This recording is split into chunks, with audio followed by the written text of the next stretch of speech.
inside historic Matthews Arena for this big one here in the CAA.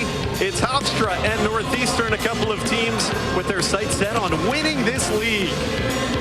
And along with Blaine Taylor, this is Josh Maurer. We're so glad you're with us, and we're excited for this one, Coach. You know, we have the team that won the CAA last year. That's Northeastern. Then you've got the team in the preseason poll that was picked to win it this season.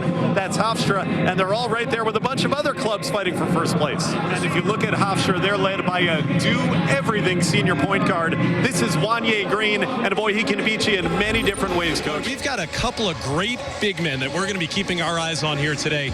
It's going to be that matchup of Jarrell Benjamin for Towson and Scott Etherton of Northeastern. These guys are terrific. They could use it. Zach Stahl saves possession, and Marshall, another three for Jimmy Marshall. DJ Williams in there for Coach Cohen. Finding Stahl, one more, it's Ford. Now that's what I'm talking about. Northeastern back within two. Walker steals the pass. TJ Williams and a foul. Oh, he does it again. David Walker. Ford finding Donnelly at the top. Big one for the former walk-on Caleb Donnelly. On the drive, the basket counts for TJ Williams, and he's fouled. And this freshman, he's been terrific in the second half. Stahl looking for the foul. The whistle never came, and Damas clears the board. And Damas takes it the distance. Through the lane, Landers up and in for two. Cunningham with 12 points. He leads Dayton. He's 4 out of 4 from the field and 4 out of 4 from the line. Carl Pierre, one of the big stories for UMass in the first half, is Laurent turned it over. This is Davis, and it is back to a 26-point Dayton lead. You know, while the Flyers do not overplay or deny passes, they will jump in lanes when they're there. Great job, Jordan Davis right there. Man, how many of those runouts have they had off the steals tonight? And that's easy baskets, Josh, just what the Minutemen need themselves. There's Pierre.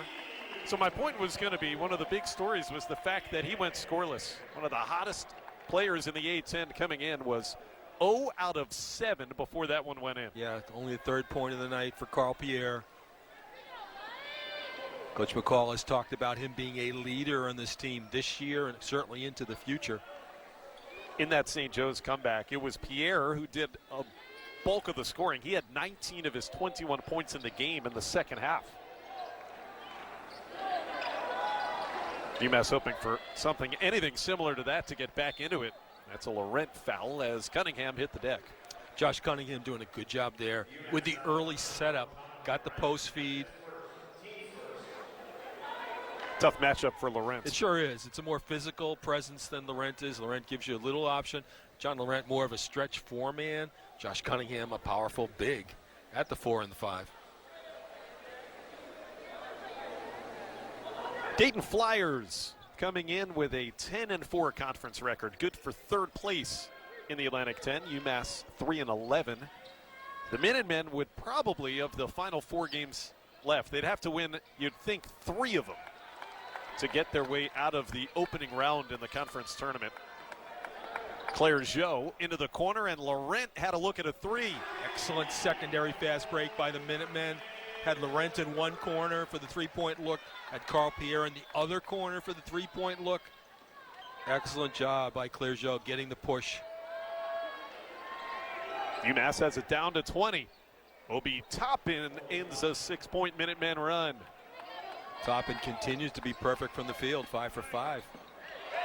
Nice slashing drive by Trey Wood.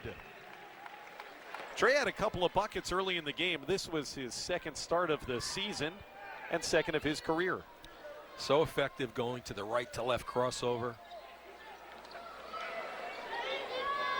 Just about 3 minutes into the half, Davis, no resistance on his way to the bucket. Jordan Davis. No resistance, exactly, Josh. No help from the weak side. Defenders for the Minutemen on the weak side were hugging their men as opposed to helping to the dribbler. Dayton is now 18 of 23 shooting the basketball tonight. Laurent, how about that move under the bucket around Obi Toppin? Showing his quickness off the catch. The old Robert Parrish move, right to the baseline off the catch. Yeah, like the Chief. Top-in shows he's got range. Well, he is versatile. A lot of people talking about his athleticism. Perfect from the field tonight, 7 for 7, Obi Toppin. He's got 13 points. His first 4 buckets came on slam dunks when he set the all-time single-season Dayton record for dunking the ball. And that's a UMass turnover here. Offense against Jerry Baptiste. Jerry Baptiste sets up inside. He had his hands above his shoulders with a bar, an arm bar, created contact. And that's an offensive foul on the setup. Each of these teams have shot it well here of late. Dayton's shot it well the whole game. They've made 5 of their last 6. UMass has hit 6 of 7, but they just haven't been able to get any stops. Coach McCall changed the defense now in an effort to get a stop, going to zone defense.